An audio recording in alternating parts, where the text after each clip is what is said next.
was, because she was worried, I think, about me. She popped me on the bed, which she had perfectly made. So I was eye to eye with her, because she always talked to me as an adult. Put my hands. And she looked at me, and I started crying. I do remember that. I started crying, and she hugged me, and she said, "Don't worry, everything's gonna be fine, okay? Jeff's coming home from school. Mark will be here later. Daddy will be home tonight. I'm going to the doctor. Don't worry about it." Jeff got home about 10 minutes later, I remember that, and Mark about a half hour later. And then she went off. So it started just all this stuff about her in and out of the hospital. And it was Bethesda Hospital, which is at like Howard and Western, which is still empty. After like 40 years, it's an empty building. What do they do with it? Put in condos. So Mark and Jeff came home. They called my dad. He was coming back. Met her at the doctor. She has hepatitis. Okay. Again, I told you she was a teetotaler. She barely smoked. Banana Banshee, Randy Alexander, maybe a Tarrington 100 when the girls were over and they were playing Mahjong. That was the extent of my mom's, like, party time. Thank you. So, like I said, after that, it was like surreal, because my dad was never around. He was always at the hospital. They were trying to figure out why it was so acute. I've learned these words later. Nobody knew. The doctor here in Chicago did not know. It was so severe. It was so severe that it was attacking her liver. Like immediately. So my Aunt Lil, my dad's sister, and my mom went to Mayo Clinic. They didn't really have a lot of answers for her at that time. They went out to UCLA Medical Center. Still, not so much, but a little bit more. What turned out to be a comedy cavalcade, the doctor that knew exactly what was going on with her was here in Chicago the whole time.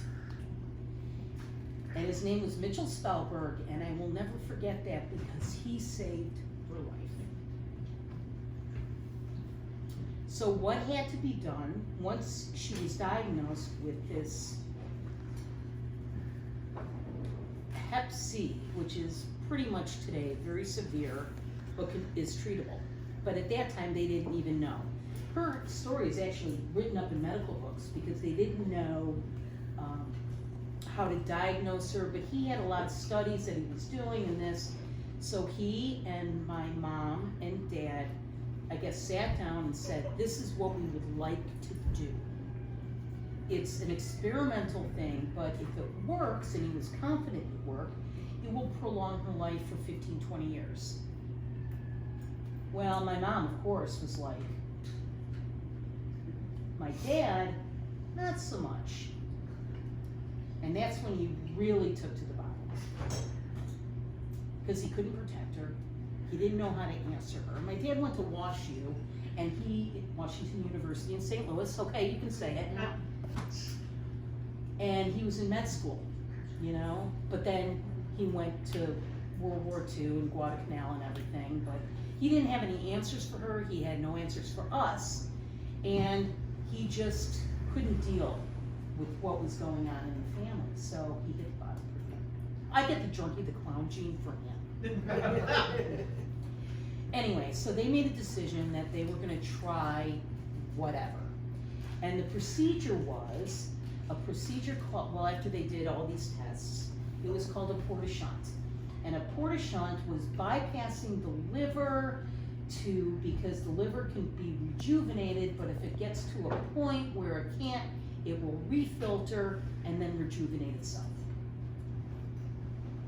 I got that from, I think, Wikipedia. Because I was little, I didn't understand. My brothers were involved, I think, in the decision, but they, you know, I was little. I didn't know what was going on, but my mommy was in the hospital, in and out, in and out, in and out. Anyway, they did the procedure, it worked, and it prolonged her life for enough where she could see me on main stage at Second City. Nice. Yeah. A month later, she died. Another story. Anyway, during that time, she was thriving. And my friends would call her up, like when they were down at school, and just to talk to her. You know, I was going to Columbia, I was doing the Second City thing. I wanted to be something different. I wanted to be a writer and hopefully a comedian, or I don't know, the greatest salesperson in the entire world, because I could sell shit to a shit farmer. But I was doing my own thing. But my friends were very close to my mom. My friend Debbie Paulus, if some of you remember her, and Beth Fink were very close to her. They're not here tonight, but that's okay. They'll see it on YouTube. But they would just call my mom up when they were down at U of I. Debbie was at Illinois Wesleyan at that time, and they would just talk. Now Debbie, this is an interesting story, was blonde hair and blue eyed, looked a lot like my mom. And we'd be shopping in a mall, and I didn't know that I was a dyke at the time. Yes, I did. But I would go to like the sports section, and Debbie and my mom would go shopping for all the girly stuff. And people would say, oh, mother and daughter. You know, it never really bothered me because Debbie was my best friend, and I loved her and I loved her folks. And we would, you know, we just clicked. We were funny together, we would write songs together. It was an amazing journey through adolescence. But this is a thing that always stuck in my head, because when we were shopping, they said, oh, your daughter is absolutely beautiful, looks just like her. Well, my mom would say, well, this is my daughter. I never felt that I was the daughter my mother wanted. She didn't get a boy, she didn't get a girl, she just got a Stacey. And I was okay with that. You can clap now. Yeah. Get me out of this emotional thing. I told you I was gonna get, you know. Anyway, so she survived and she got to see me on main stage when I finally got into Second City. Yay. I couldn't even do it right now, but we had to do monologues. And the only thing that I felt that I could do justice to was the opening paragraph of To Kill a Mockingbird.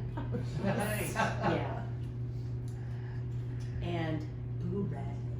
Well, I did it and I nailed it. I should have brought a copy and I would have done it, I would have nailed it. So I found out about a week later, I got into the training center, and it was great. So we worked on shows, we wrote, we directed, we performed, and it was the most amazing, tiresome experience of my life.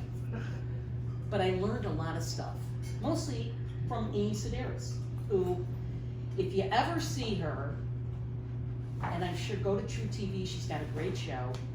I learned so much about writing and performance just from her, and her boyfriend at the time, Paul Danello, that made me take pause. And I said, well, she's like, you gotta write everything down. I'm like, I can't, because I'll just go off script anyway.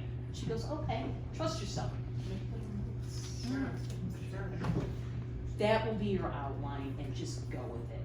Because she did pay me a nice compliment after those couple of open mic nights. She says, you can just fly, just open up your mouth. And you'll just think of stuff. And it'll just come out. And trust yourself. So that's what I'm doing tonight. Right. I'm trusting myself with dear friends that I haven't seen in a long time, or have been seeing in a long time, and just dear friends that I absolutely adore. So thank you for coming. It's not over yet, don't worry.